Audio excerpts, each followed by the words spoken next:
Yeah. So That's amazing though. yeah, it is really well. You know, I have this conversation with so many clients, like athletes of mine, Yeah. that like there's such a different mindset that you grew up with when you play sports and you are athletic. Like the focus was never in my family like what my body looked like at all. It was how it performs, right? Nice. Which maybe comes with its own set of, you know, issues if there's like, well, if you run this time, we'll get you X. You know what I mean? Oh, but yeah. but it was definitely what I perceive to be a healthy situation. And like if you're only focused on what your body can do, like, well, you're not worried about the number on the scale, right? Like you're focused on performance, running a faster time. And track's a great sport because it's just like objective like that. Yeah. Right? Like you run the time or you don't. You know? That's what she did this summer. They had to run for cheer, and she had to run 25 miles over the summer or whatever. But she was like kind of paying attention to her time and the heat and everything. And I was like, this is a good thing to foster with her, especially like with girls these days and their bodies and everything else. So Yeah. I got so many clients that, you know, have saw mom diet all of their life, right? And have a really challenging relationship with food. So of course they're going to have a challenging relationship with food as an adult. And that's just how it goes. It's sad. I can kind of relate to that. Yeah. My mom didn't diet all the time, but she still had like weight issues. And then I remember her commenting to me something about it. She was like, sorry, Mom. But she was like, one day she was like, oh, well, I woke up last night worried about your weight. And I was like, well, fuck off. Like, I'm sorry, my weight is keeping you up at night. And then later she apologized and she was like, that's part of my own like programming and upbringing from my mom. Totally. And so it was nice of her to say that, but still I was like, man, it's just a whole thing with women. And I've tried really hard not to do that to my kids, but I know that I do some. And I know, like, I'm trying to lose weight right now and they know it, but I had to explain to them, like, listen, my weight really did get up and my cute clothes aren't fitting. And I know that I can be healthier. So they've been really supportive around that. Yeah. That's And weird, if you're approaching it from a healthy mindset, you know, I mean, that's something entirely different when we're promoting nutritious foods and all these things. And, you know, down there dehydrating your kale, doing all this stuff. I am dehydrating my kale. But like, if we're just constantly giving this image of trying to be less, like, oh, that gets tough. And they see everything. And so it was like a fine line. And Gigi was like, you know what? I want to like eat better. And she said, I don't want to eat chips all the time and all that. And I was like, I want to support that. That's good. Yeah. Those are good habits. So I was like, me too. I was like, let's try to be healthier. Let's like, she didn't want to go to Chick-fil-A. She wanted to go to Chipotle or whatever. And I was like, great. Actually, that's really great. Like, so I'm trying to gauge that and do it. Yeah. Being like, it's okay to have chips sometimes. Yeah. But, you know, if we have chips today, maybe we don't have chips the next couple of days, you know, like figuring out some type of harmonious relationship, right? I hate the word balance, but harmonious relationship for these things to exist in our lives. I agree. Yeah. All right. Well, you're doing your best. Shall we get started? Right? Mom life. I think we are started. So I'm probably going to started. leave all that in. I'm going to light us some Palo Santo. Beautiful. And welcome everyone. Hi. Welcome to the Amy Edwards Show. Yes. We're already talking with our guest in my new space, which I'm so like, it's coming along. If you look back a few episodes with Jordan Bowditch and stuff, it's like all white in the background. So at least it's coming along. If you're not watching, then I don't know, check it out on Spotify or YouTube and see what you think. I'd love feedback. I am very open to it. So welcome. I'm so excited that you're here. And I'm trying to think of any news up top. I don't really have any big pressing news right now. I'm just thrilled that you're here. Leave a review if you haven't yet. I'm going to say that up top because I'm trying to build up my reviews. Here, you want some of this? Thank you. That's my Palo Santo. I like to tune us into the intention right now and just really take a deep breath.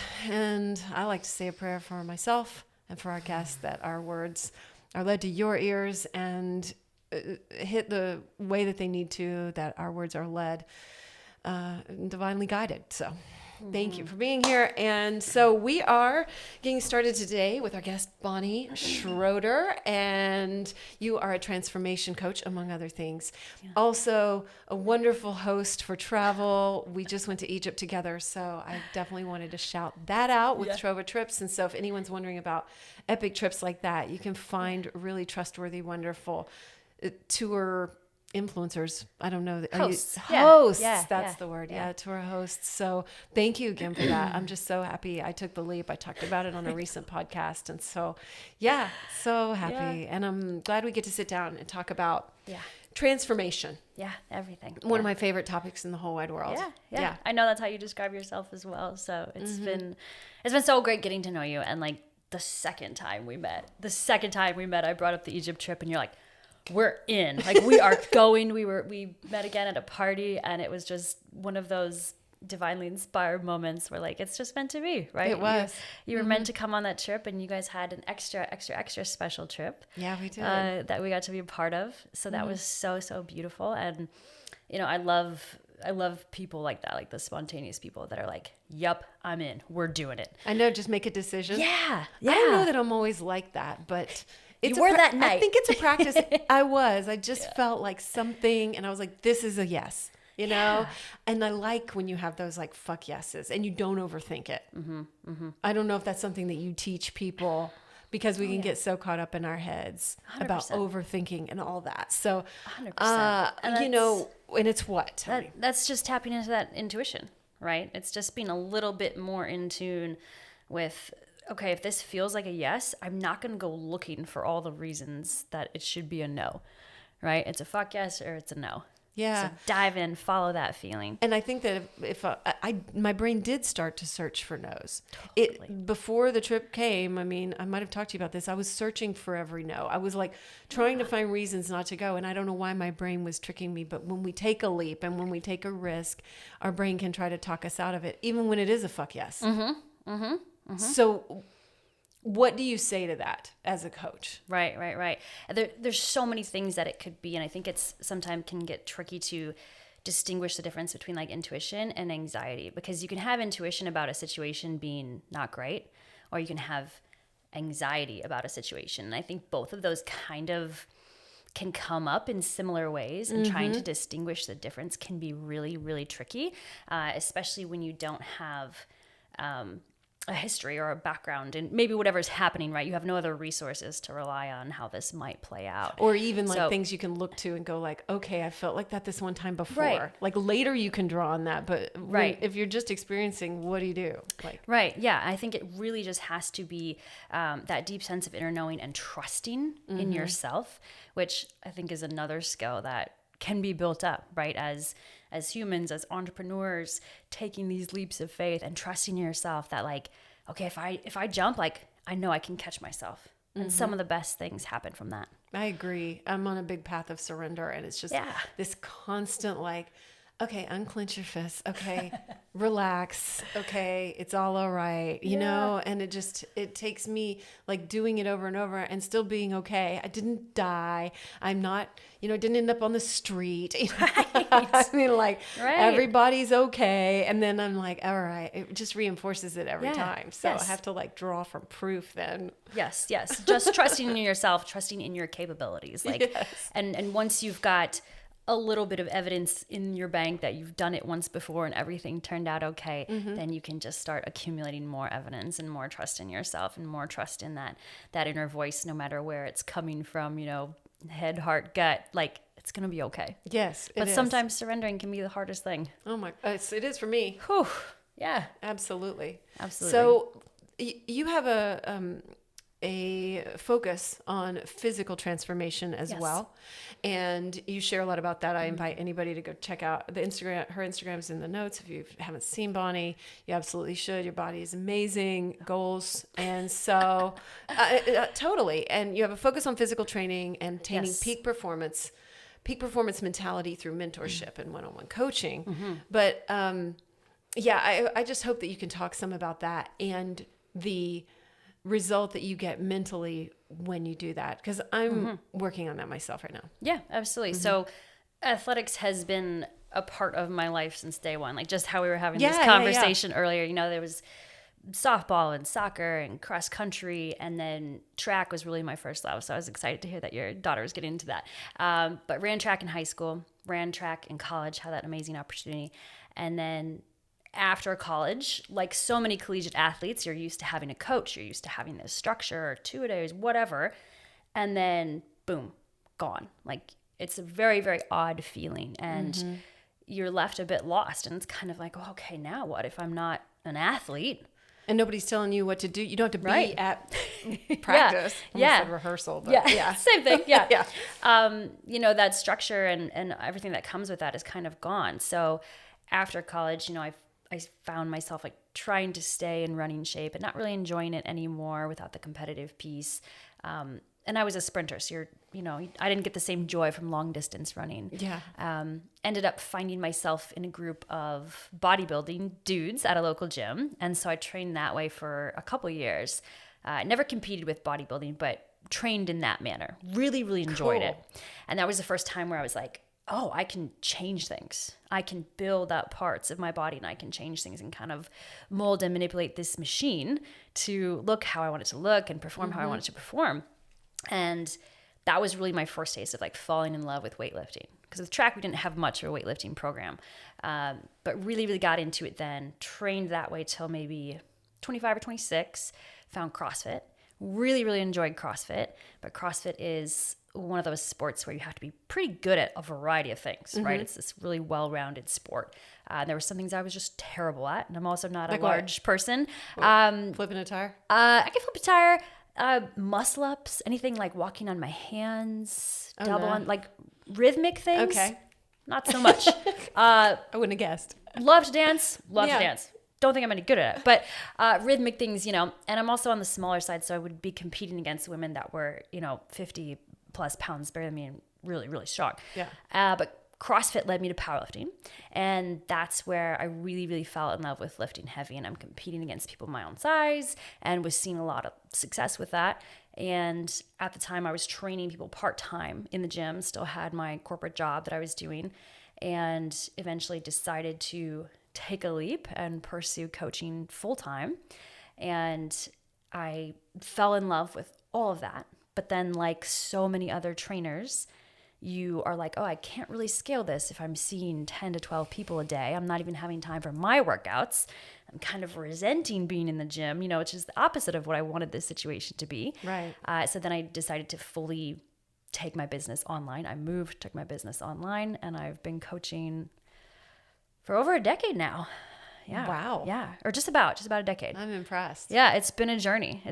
So I'm no longer competing in powerlifting. I had a great run with that, competed from 27 to 32 or 33.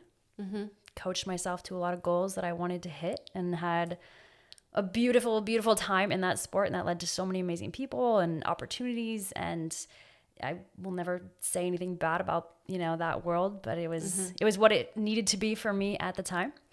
And now I'm happily focused on coaching and helping other people reach their physical goals, tap into their strength, that they didn't even know they had. And it's been so lovely and so rewarding in so many ways.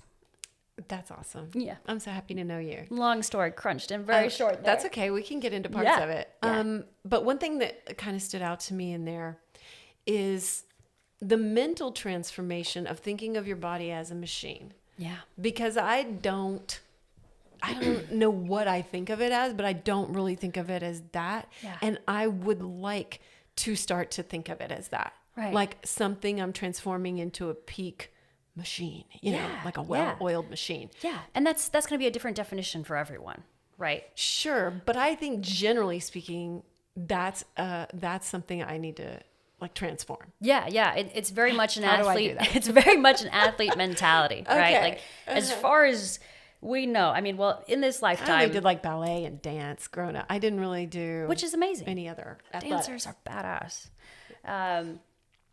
We only get one of these in our lifetime. That's right. That's it, right? And when you really, really look at it, like that should be enough. That alone should be reason enough to take the best possible care of this machine that you can, right? Yeah. If we're comparing it to a car, we're getting our oil changes. We're not putting shitty gasoline in some type of car that we're trying to treat as a race car, right? Like we're really, really diving into the care of this and staying consistent. And I mean, you do so much of this as well. Like you are eating healthy, you are, moving and doing things like that. But I always reference like having a healthy disconnect. Like You are not your body. You get to live in this. You get to live in this super, super cool vessel that does everything for you. Like most of the time without complaint, without restriction. Like you get to go walk into a gym. You have 2 legs to walk into a gym. Yeah. Like all of this always comes back to gratitude for this machine and everything it does for you. And of course, we know that every single cell in this machine is also listening to the feedback we give it constantly, right? We have 40 trillion cells or whatever, listening to the thoughts, listening to what we say. Like, why wouldn't we make this the best, most loving, kindest place to exist while we get it? Can you ever tell people or train yourself to just trick yourself into, I do it with other affirmations. So, and I know I've done it some, like I am strong and all these things physically. Yeah. But maybe I need to say like, I love working out. Yeah. I love my body as a machine. Like maybe I need to implement some affirmations and self-talk like that. Try it. The power of affirmations. It's so powerful that I hardly do it that much anymore because it's like conscious, like it's ingrained unconsciously. Yeah, if we're rewriting that narrative, that self-talk, like that's going to change your behaviors, that's going to change your routine, and then ultimately change your identity. Right? Do you do that? What do you do? What's yours like? What's your self-talk, and what do you tell your clients? My self-talk has been really, really good. I'll be honest. I've never like your had whole life? Most of my life outside of, a genetic diagnosis, which I'm sure we'll get into. Outside of that, I've always had a pretty good relationship with my body and food. And I've been very, very blessed and privileged to be able to say those things, and raised the way I was raised obviously led to that. But yeah, anytime I catch it from my clients, I'm like, that all of this is listening to you. It's hearing that feedback. And if we're projecting this low frequency, then what do you think you're going to get back? Like, we know how this works. It's just going to snowball, and you're just going to dig this hole deeper and deeper. That's going to be harder and harder to get out of. So let's start, like, every time you are saying some statement out of lack or scarcity or self-hate, like, stop, just stop, notice it, catch it, be aware, and let's start rewriting those things every single time, because that's what it's going to take. These habits have to be changed over and over and over before we start to believe them, before we start to change our behaviors and our routines. I know, that's where I'm at. Yeah. Like, I want to join the gym down the road, but I haven't yet. And like, why am I not prioritizing that time to get there and lift? Because I know I like it once I do it. So what excuses, what lies have you been telling yourself? Like, I don't have time, or do I have money for it? Should I be spending that? Like the huge, like all that kind of stuff. Yeah. I'd like to note too, those are kind of the same things that I was thinking about Egypt. Like money, time, should I really be doing that? It was like, and it's just like I don't know why I like tend to hold myself back when I really should just walk in there. It's like $100. Yeah. Or it maybe not even if you don't buy the classes. Like 80. Yeah, you could probably find gym memberships cheaper than that, right? Planet Fitness. This one's really close. It's $10 a month, true. right? Like, it is. We can't use the finances as an excuse. I know. But it is interesting, those self-sabotaging habits we notice, and these lies that we tell ourselves. And I guarantee you there's more to it than that, right? If you really start following those feelings down, like, why are we concerned about going? It's not the time. It's not the money.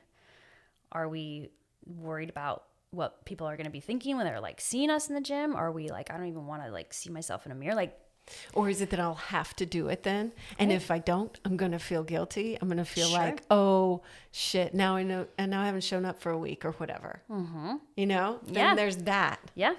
Yeah, absolutely. It's just got to become part of who I am and part of, like, I want it. It has been in times past, and I've fallen off. Yep. And so I'm trying to get back in that mindset of it's just part of who I am, this lifestyle. Right. Yeah, I heard that. I think it was a Tony Robbins quote. He's like, in order for change to become permanent, it has to become your identity.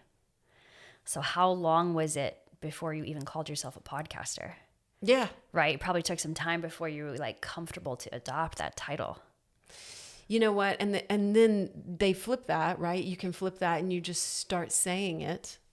and I am a book author, or I am whatever it is. I'm a podcaster. I lift weights. I work am out. a weightlifter. Yeah. Which actually I am. Yeah. Right? Yeah, Right? actually I am. I mean, I love it and I'm pretty good at it. And I just I just like dropped the ball for literally like, I don't know, 4 years, which is weird because I'm about to marry a professional athlete. It doesn't make any sense. Yeah. He's a heavyweight though. Yeah. So that's another story. But yeah.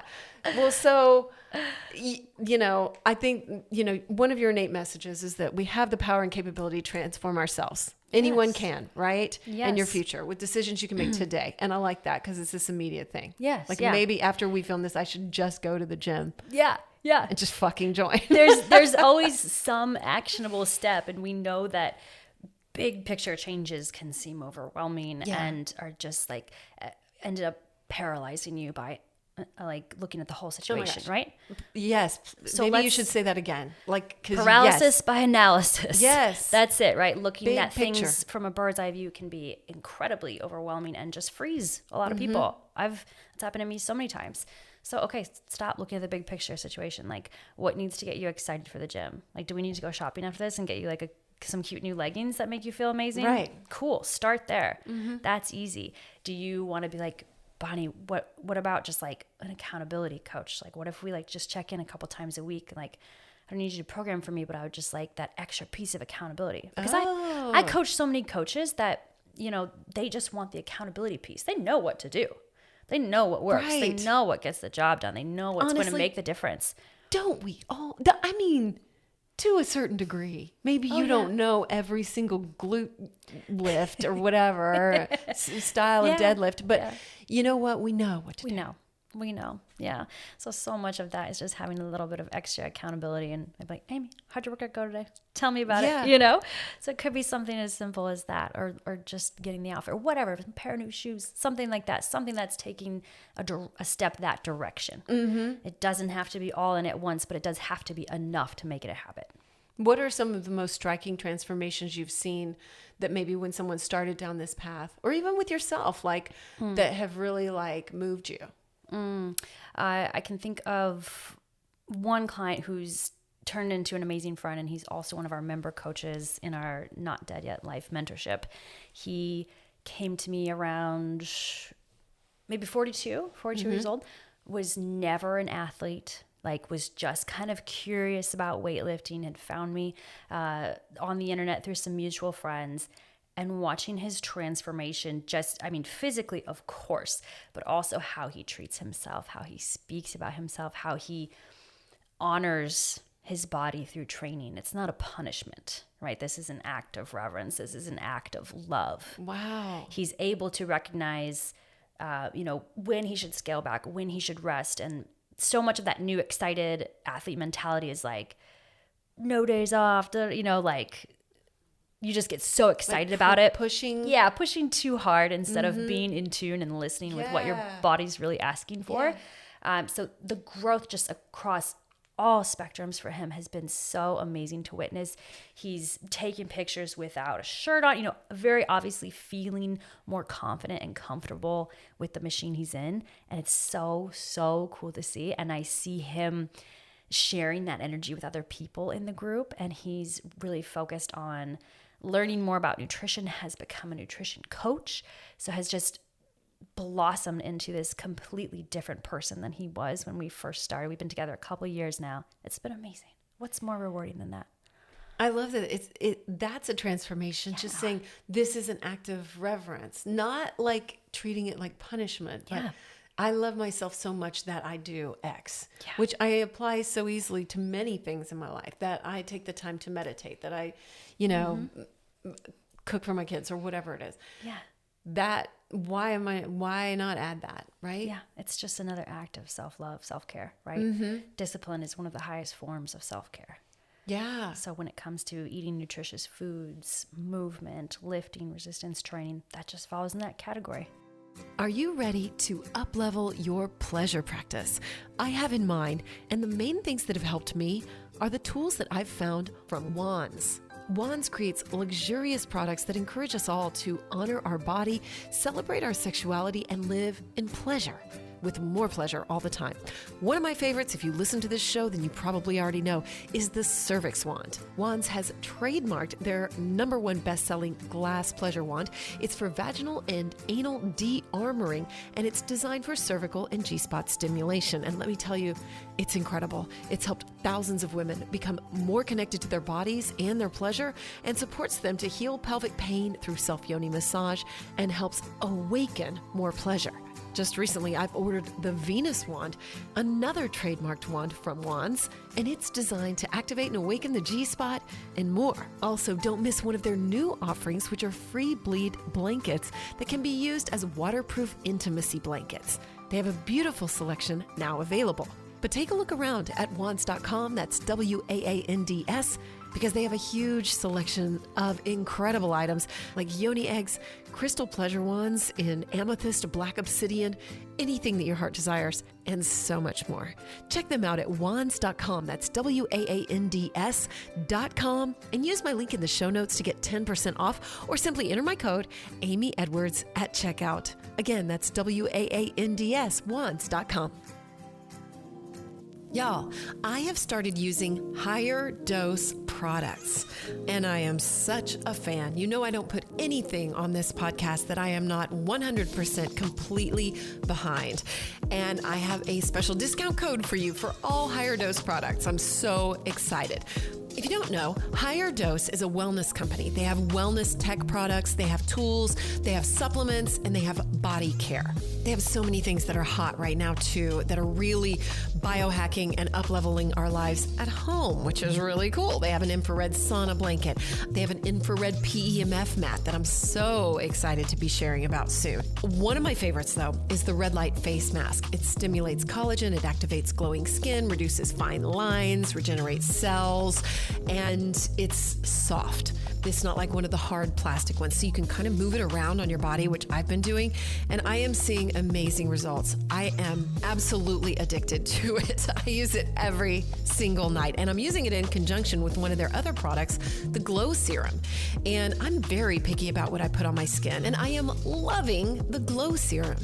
It's specially formulated to plump and hydrate and stimulate radiant skin, which that's the goal.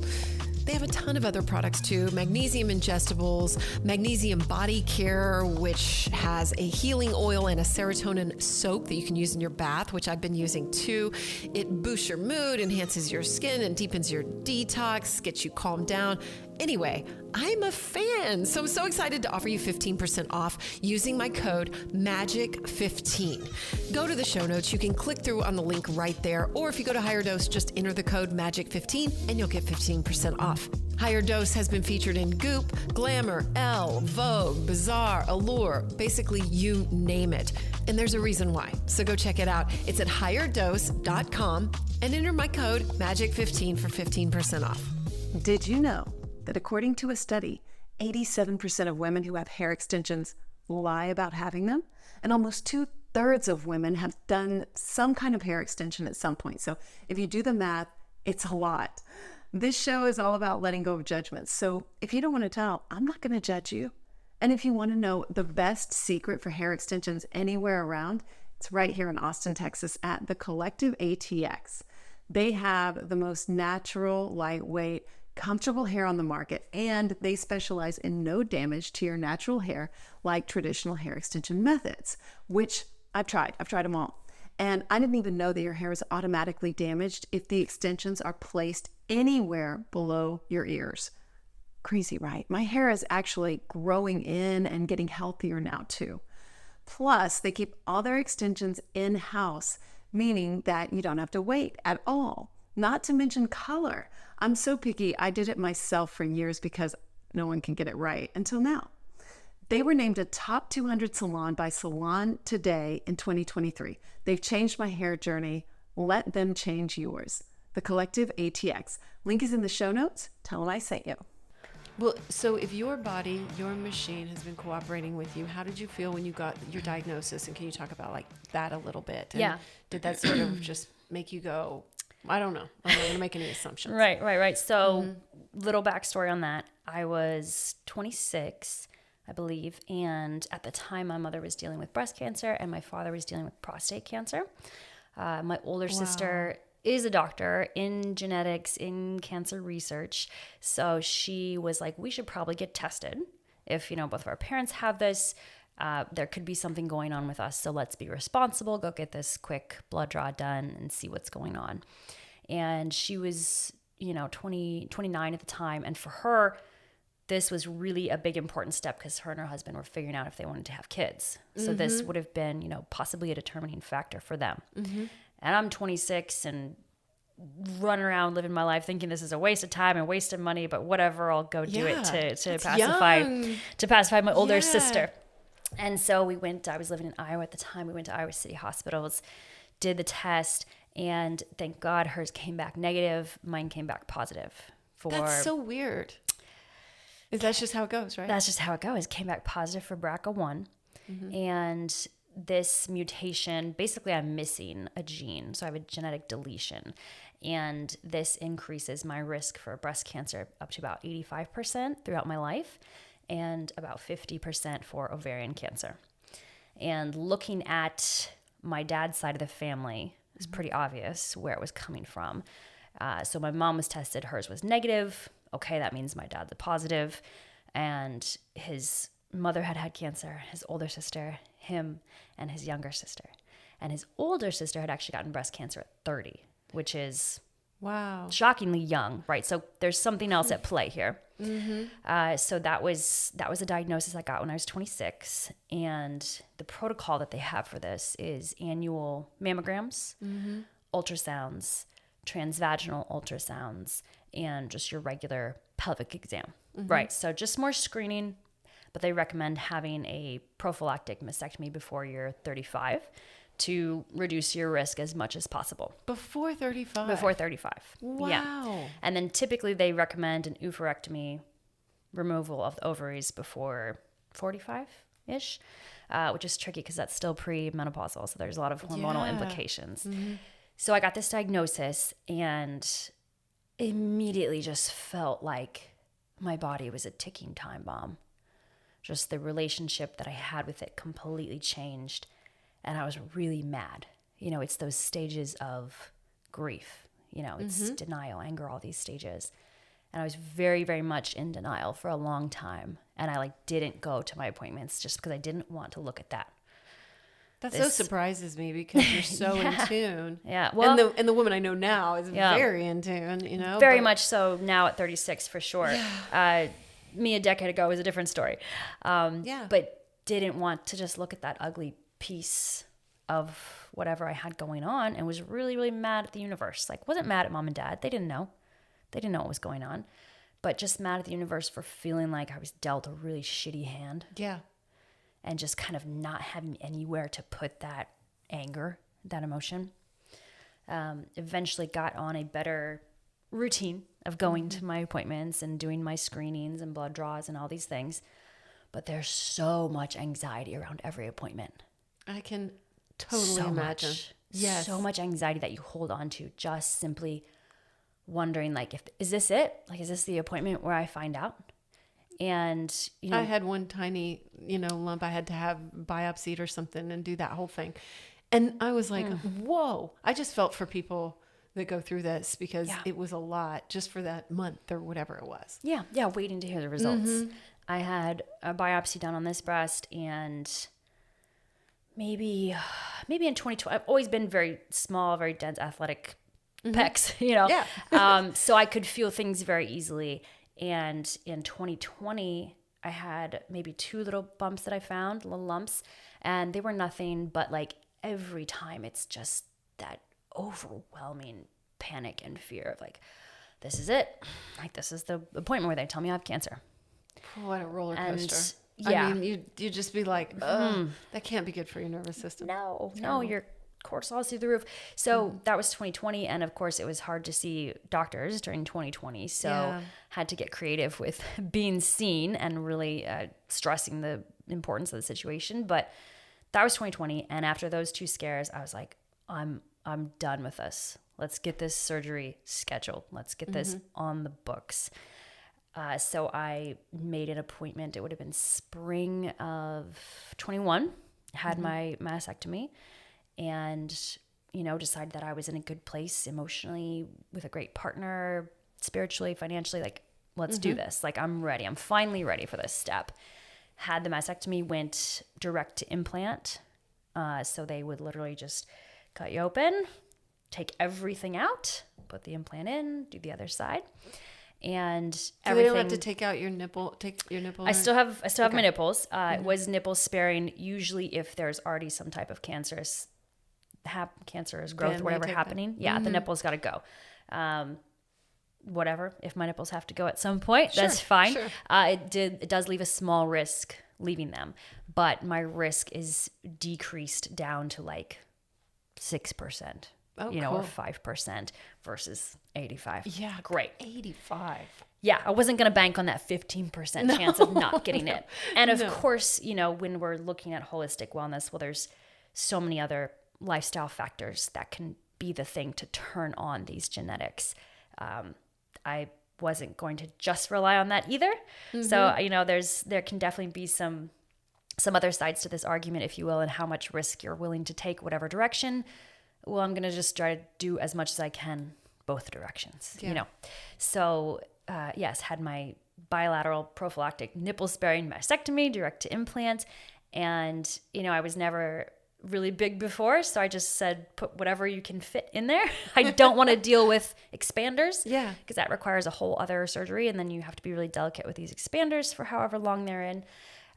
So it's really interesting going to sleep and waking up and not knowing what you're going to get. Yeah. Maybe something didn't look great and they weren't able to do anything. That's a risk as well. So I'm certainly not married to these. If anything were to ever go awry, out they go. Right. So that's kind of where I'm at with that. But it was definitely a journey, and feeling like I had a more feminine body was really interesting, because I always just had a very, very athletic body, and I'm like, look at these curves. They're not even that big, but I'm like, whoa, I mean, they look good on your frame, very happy. The doctors did an amazing job. And that was a big, big part of my journey, and will continue to be, because I will have one more surgery in my future. This past year in 2023, I had a salpingectomy, which was just removal of the fallopian tubes. So for a lot of BRCA1 women, the ovarian cancers can actually start in the tubes. So tube removal actually decreases your risk without the hormonal implications of the ovaries. Obviously, you want to keep your ovaries as long as you can to not go through menopause too early, but there is still a risk of having those. So I just have my annual transvaginal ultrasounds to take a look at the ovaries, and a blood draw, because there is a lab marker that pops up with cervical cancer as well, or not cervical, ovarian cancer as well. Okay. So that's my continued screening protocol. But the salpingectomy was so easy. Oh. Wow. And my only other reference for surgery was a mastectomy, which looking back, I'm like, oh, that was a really big deal. These just, laparoscopic, and I was bloated for a couple days and then good to go, which was pretty amazing. But those are the 2 steps I've taken in prevention. And But how do you feel about that now, as far as transforming from feeling angry about, oof, how's that? so different. Is it still a bit of a dance sometimes? It hasn't been that in a while. It hasn't been that anger and that kind of feeling of unfairness since before I got my mastectomy. And I've completely changed my relationship with my body. I've apologized to her so many times. I'm so sorry I said those things. I'm so sorry I acted like it was your fault. It's not. Do you think that's part of the process, though, that you can't skip over? Yeah, I think so. I think probably. I'm tearing up just thinking about it. I've had so many incredible conversations with this machine. I owe everything to her. Yeah. Yeah, it's been a journey, and I'm not mad at her anymore, and I've had so many apologetic conversations that right now I feel like we're on really good terms. Yeah. So do you just lay in bed, I guess, and I send don't, those messages, or what's that like? I don't know that I've had any intentional moments of having that conversation. It just kind of happens very naturally. Yeah. And I remember one day I was on the treadmill and I just got overcome with emotion and just the love that I have for this machine. And apologized and told her, I'm sorry. I'm so fucking sorry. But thank you. Like, thank you for carrying me this far without any problems. Like, we're healthy. I know other women that are younger than me with this diagnosis that have already gotten breast cancer.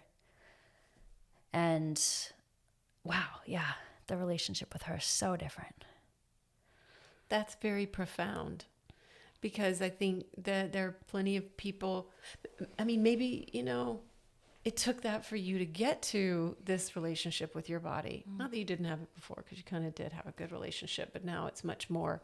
So deeper. It's deep. It's deep. Yes. And so, you know, I think if someone doesn't go through that, then they don't have that opportunity to really look within and feel that deep appreciation. Yeah. You I know? mean, you hear it all the time, how diagnoses can change people's everything. Everything. Like in an instant. In an instant, you see life differently. And after seeing my mom pass away from her cancer. How old were you again? Wow. She passed away in 22. Okay. So it was about 13 months ago. So she had cancer for a really long time. She had cancer for 13 years. Ay. Yep. Kind of off and on. Yeah. You know, but was never really fully rid of it. And watching that was terrible. It was terrible. So hard. Yeah. And losing a parent is strange, and grief is a really weird emotion to navigate, no matter what your relationship with that parent was. But so she got to see you going through some of this. yes. Yeah. She was there throughout, you know, my own mastectomy and everything. And What's her name? Ruth. Yeah. So that was definitely a roller coaster, losing a parent and watching the last year just kind of be this slow decline. And when she passed, that changed everything. I definitely thought I had my emotions in kind of neat little organized boxes around how I felt around these things. And then boom, loss hits you and everything is forever changed. How you look at everything, how you treat every situation, how you can choose to be fully present, because this might be the last conversation we ever have. Yeah.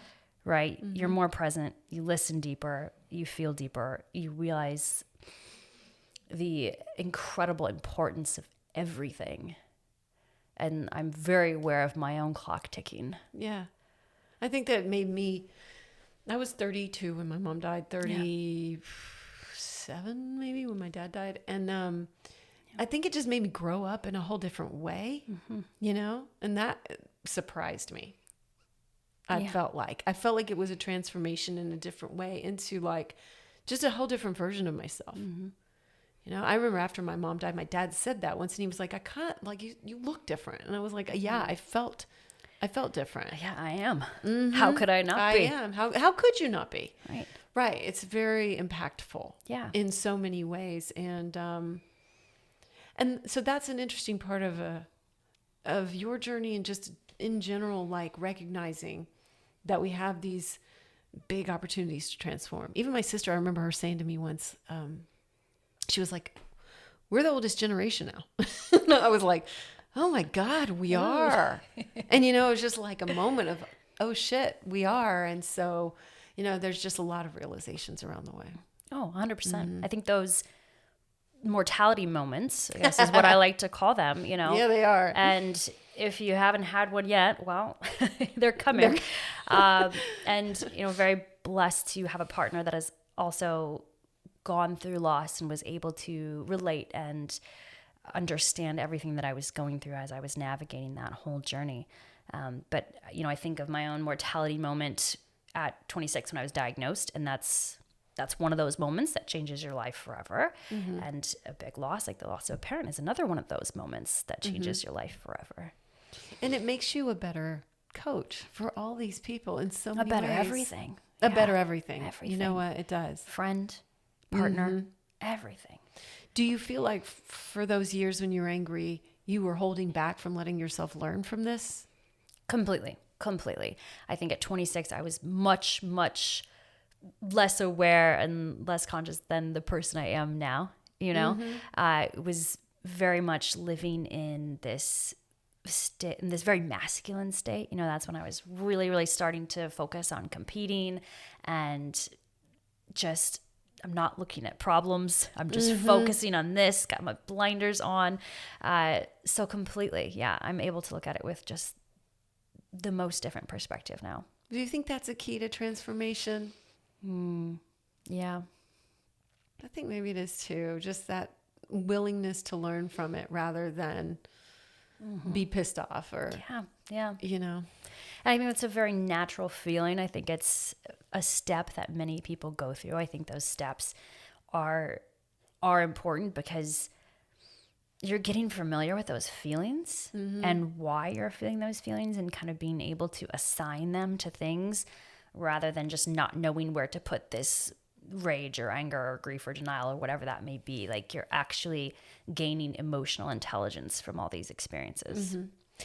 The funny thing is, though, I know that moving energy through your body with weightlifting, any type of exercising, is a huge therapeutic thing. Yeah. Right? And so you were doing that. Sure. But I think that a lot of people can treat lifting as a Band-Aid. What does that mean exactly? It's a cover up, right? Oh. It's not a cure or anything. Like, it's just, I'm calling, the weight room therapy when maybe what I actually need is therapy and talking. You know what I'm saying? It's like not, a diversion kind of. Right. Like, it's not fixing the problem. It's just a distraction. And maybe hopefully a healthy one, kind of, because you are doing something hopefully that's good for your body. But I think many, many, many people treat it as a Band-Aid. That's interesting to hear, right? Like anything, even when you're healthfully moving energy through your body and exercising and all that, anything can become a crutch or something that we're distracting ourselves with. Yeah, maybe you had some loss in your life, and instead of sitting with these emotions and looking at these feelings and giving them one-on-one time with yourself and making eye contact with these feelings and these shadows, you just decide to start training harder and longer. And I'm not looking at that, focus on this, right? Like, anything can become that. Do you have clients that happens to, and how are you able to recognize it and steer them onto facing whatever it is they need to face? Yeah, I've had those conversations many times. Actually, I had a client who lost her father last year prior to my mother. And she was like, I'm just going to really focus on this and really dial in this and dial in that. And oh my God, it was like obvious. She was like telling you. Yes. And we're having these kind of conversations. My check-ins with my clients are so much more than, how's the barbell moving? Like, what's going on? What's going on in your life? Let's talk about your stress. Let's talk about all these other factors that are going to impact how we feel in the gym and how we're treating training. So yeah, she blatantly told me on that one. But I was like, okay, pause. Let's take a second to really look at what you just went through. Like, I want you to take a couple days off and take some time away from the gym. Spend some time with your family. Spend some time alone. Like, give these feelings, these emotions, the respect and the time and the space that they deserve, because they do deserve that. Do they do it? Yeah. Good. Yeah. I'm glad they do. Yeah. Because I think a lot of times people can ignore that really sound advice. Yeah. And it takes like not doing it sometimes to realize that you need it. Sure. And then you're just, again, running yourself further into the ground, and you're working against yourself, right? You're taking 2 steps back every time instead of a step forward. So I think I've got really respectful clients that will listen and listen to the advice I have to give. Speaking of advice, what's some of your best advice or some of your favorite advice or some things that you lean on a lot? I really love that. So I guess it really doesn't have much to do with what we were talking about as far as like physical training. But one time one time it's special to me because it's from my dad. Oh, and so one time we were at a wedding, and it was one of my high school friends, and it wasn't like, I was in my 20s, wasn't dating anyone at the time. And my dad had also gotten invited to the wedding since it was a childhood friend. They knew my parents, and my dad was there. And I'm sitting at this table with my high school friends, and they're all married and having kids and all these things that I'm not doing. Some things I have no intention of ever doing. And just realizing how little I have in common with these people. And I'm just like, oh man, I get it. I can't relate. I cannot relate. I love that you guys are on this path and excited about, your journeys and being mothers and all these things. That's beautiful, amazing. Love that for you. But can't relate. And I went up to the bar to get a drink, and my dad kind of follows me, and I'm just like, oh, I don't even know what to say, right? Like I can't relate to these ladies anymore. And he just looks at me, and he's very, very serious, and he's like, well, you knew that your path was always going to be different. He's like, you didn't want to be like that anyway. And maybe that's not advice, but it was exactly what I needed to hear in that moment. Like, yeah, you're different. You always knew that you're different and that your path was not going to be that path. And that's perfectly fine. That's okay. Different is what makes you special. I think a lot of people can relate to that. It was a really, really beautiful moment. Yeah. And so special hearing from your dad. Oh, totally. That he sees you, Totally seen. Yeah. Totally seen. And that's something to share with other people too. When you're like, this is your path, Mm-hmm. Mm-hmm. Mm-hmm. My other favorite advice, and I'm not sure if it's a Matt Vincent quote. Maybe he got it somewhere. Who was your life partner? Who is my husband? partner? It is don't take advice from people you wouldn't go to for their opinions. Yeah. Yes. Don't take criticism from anyone you wouldn't take advice from too. Correct. I think I've Yeah, heard of same that thing. variation. Yep. Same Yeah, thing.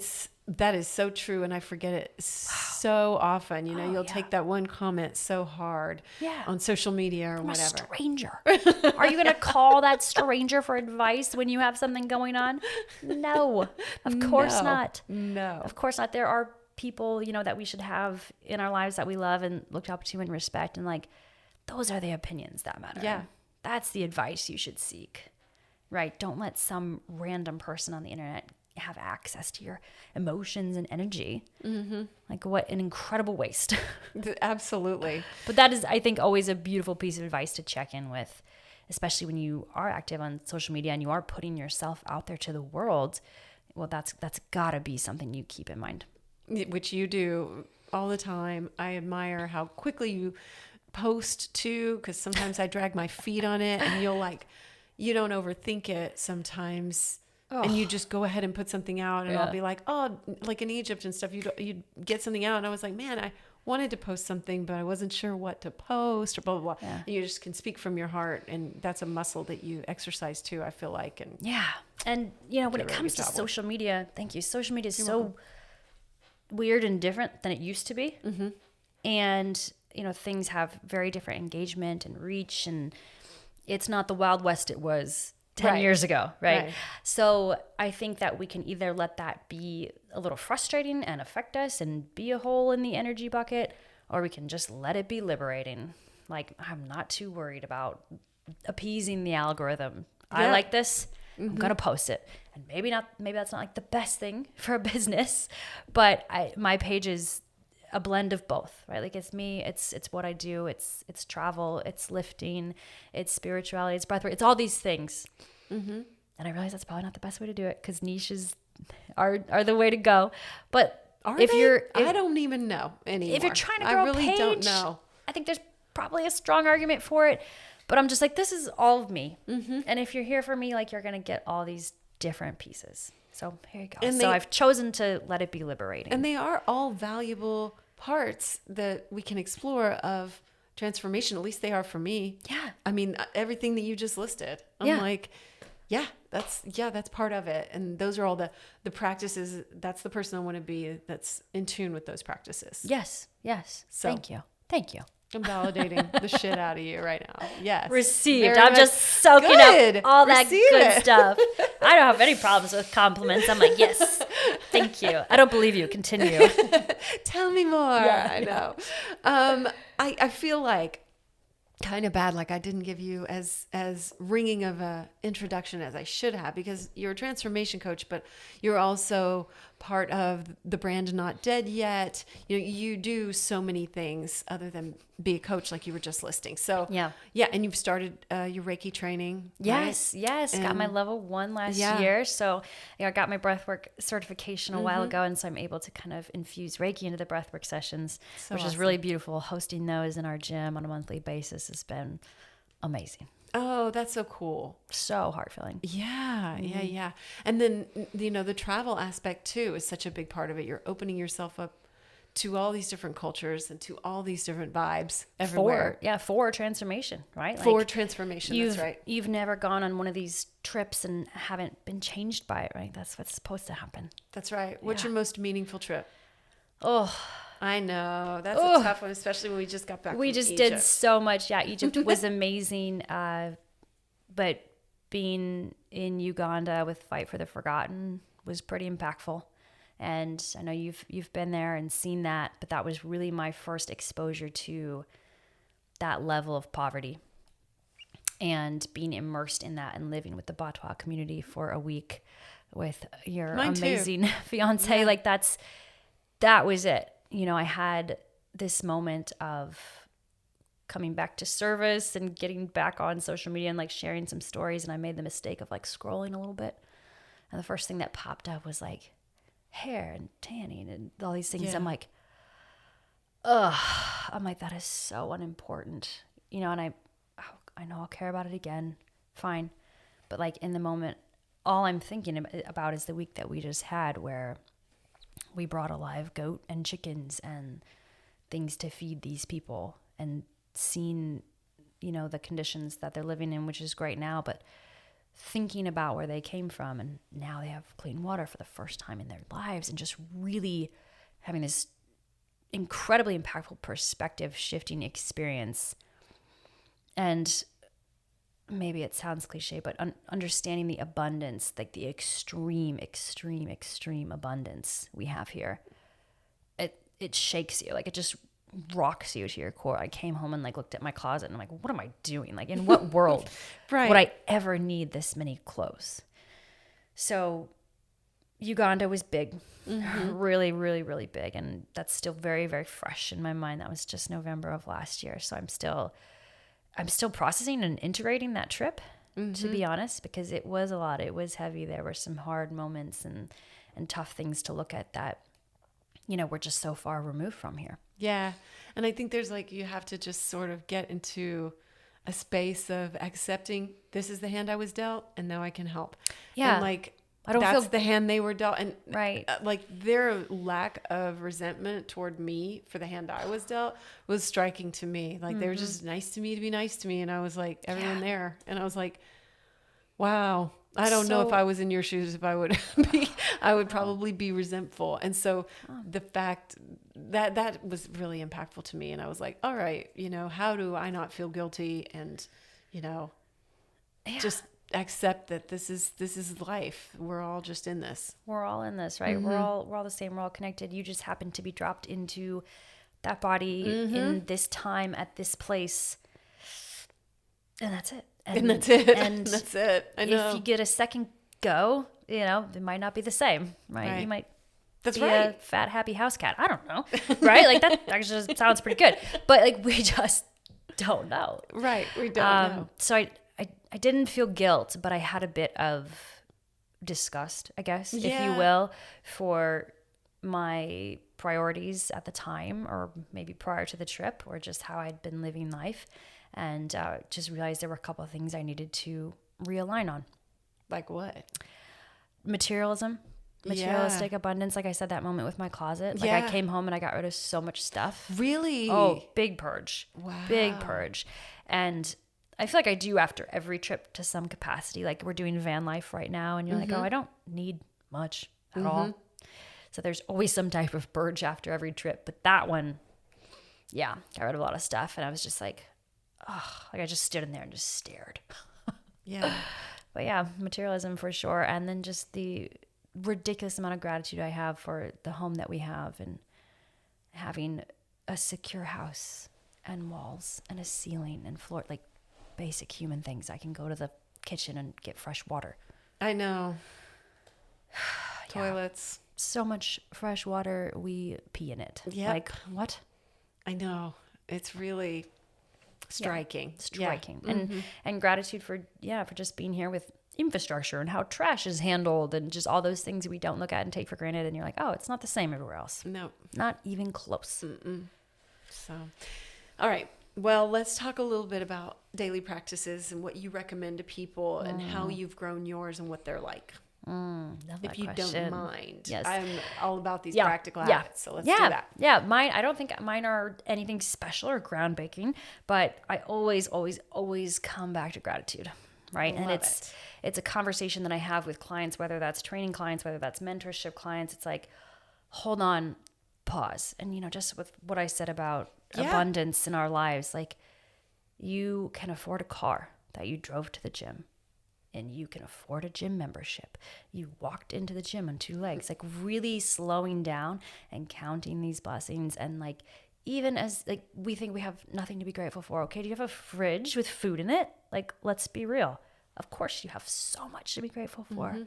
That's absolutely an insane amount of abundance that so much of the world is lacking. So always checking in with gratitude. Matt and I sometimes like to go back and forth before we go to bed and talk about the things that we're grateful for. We do that too. Yeah. And I will use, my mala beads to go around and pick, a different great gratitude item for each beads and make it all the way around. Like, of course I have 108 things to be grateful for. Of course. You better have So 108,000. Right. Right. So, helping clients with those practices and really, really pulling them back into perspective and just reminding them of how amazing their lives are, how capable they are. Yeah. And having an appreciation for all the limitless, unknown, amazing potential that's coming their way. Oh, yes. Yeah. That's pretty simple. Yeah, it's simple and incredibly effective. You're raising your frequency, raising your vibration every time you think of something and truly feel that thing. Yes. And you're actually boosting your immune system with your immunoglobulin A. That gratitude is proven to boost your immune system. You're not going to get anything negative out of that practice. That's right. Yeah. You are not. So I'm a huge fan of that. So what else? What did we miss? Is there anything that we missed that I don't think you wanted to talk about? I mean, I feel like we talked a lot about transformation, but we didn't talk about shifting identities and reinventing yourself and how to navigate that. And I mean, do you really feel like you've completely reinvented yourself? Maybe not completely, but close. Yeah. Yeah, pretty close. Like I touched on, I was living in this very, very masculine world that was super focused on lifting heavy and aggression and just the world that powerlifting is. Yeah. And I imagine like steroids and, sure. Yeah. I mean, that's definitely a big part of it. So very, very more standard, stereotypical, what you might think of masculine, qualities. I wouldn't say divine masculine by any stretch, but very, shadow very masculine, maybe. Yeah, a little. Yeah, more stereotypical. So very much lived in that world for a long time, and then slowly started finding new things that I was interested in because I did suffer a pretty severe back injury, and looking back, that was one of the best things that ever happened to me, right? Because it forced me to figure out, okay, once again, if you aren't an athlete, who are you? Yeah. What else do you enjoy? And that's one thing I really, really hammer home with my clients too, is you better know who you are outside of the gym, because your identity being tied to one single thing, a physical thing that can be taken away from you in an instant. Okay, well, if that happens, who are you? Who's Amy? If that goes, right? So you have to know that you have to enjoy other things outside of the gym. You have to work on yourself in a spiritual way, not just in a physical way. And I, of course, had that moment and was forced to figure out who I was outside of a powerlifter. And of course, it made me a better coach, a better friend, a better partner. I wasn't so highly obsessed with going to the gym and high key focused on that I was choosing to miss out on other things in life, right? So that path led me down a direction of getting exposed to more people doing different things outside of the fitness lifting bubble that I had been in for so long. started experimenting with plant medicine, 5 years ago or whenever that was. And that really opened so many other doors to exploring these other parts of myself, these more feminine parts, and really finding a more harmonious relationship for those energies being here. And it's been a journey, and it's really, really interesting trying to share and shift online, because so many people are following you for what you started out as. And many people would just prefer if you just stayed in your lane and kept being that person forever, because they don't want you to see it. They don't want to see you change, right? They want you to remain that. And luckily, I've shared new things, and it's all been received well. And I've had people comment like, "Oh, it's looked effortless," and I'm like, "Well, great." Because inside turmoil, There was right? plenty of effort. Right. Like, how is this going to be received? All the usual things you would feel as I'm sharing more about plant medicine, spirituality, breathwork, all these other things that I'm interested in. And I can still do the lifting heavy and enjoy that and be able to flip that switch as an athlete and tap into that aggression when I need to, because I still love that piece. But I'm also approaching it from a completely different perspective now, right? Yeah. Treating training as an act of honor, reverence, out of love for my body, not this just aggression or punishment or whatever it might have been, right? It's a very, very different approach.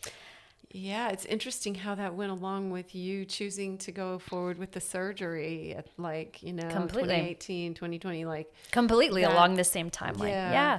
Yeah, it changed my relationship with just not only my body, but absolutely everything in my life. And I've really, really embraced having this more feminine energy and this more feminine side, and being softer and being slower, and even, both sides of the feminine, just embracing it all for what it is. I really feel like I've come to a good point with it. And I do so many different styles of coaching. Like we talked about change having to become your identity.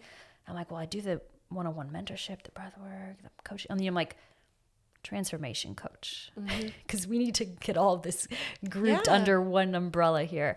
Well, it's good to have all those modalities, because then Completely. you can look at the holistic situation of someone and say, okay, you know what, you're heavier here, let's incorporate this. Or Yeah. vice versa. Or Right. whatever. Right. I've got so many clients. I'm like, okay, well, what are we doing for energetic recovery? They're like, what?